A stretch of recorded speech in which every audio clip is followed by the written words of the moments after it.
Hey there, good morning everyone. Thursday the 9th of December 2021. This morning's devotion is a reading from Deuteronomy chapter 31 verse 6, which reads, "Be strong and courageous.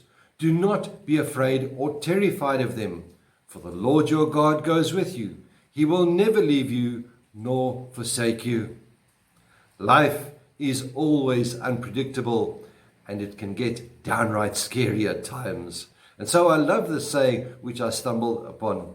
It reads, "Courage can be in the small things that we make each day, in doing something despite being afraid of it." And I love that. In doing something despite being afraid of it. And we're all afraid of doing some things, are we not?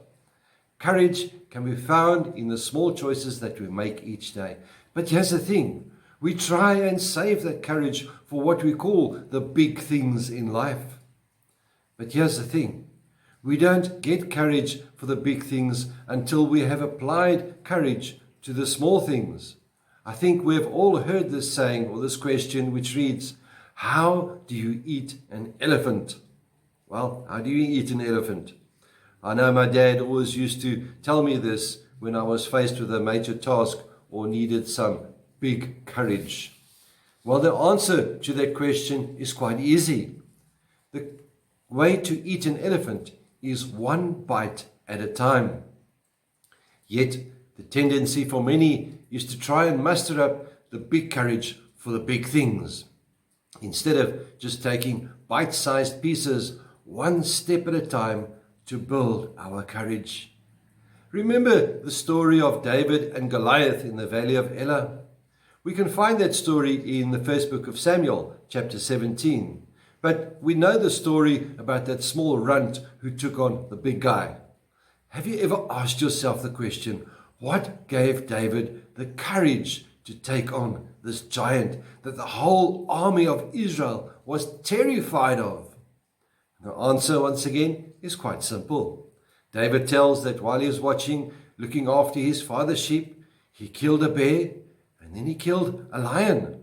So I think David was more than prepared to tackle this giant. But what was the difference here?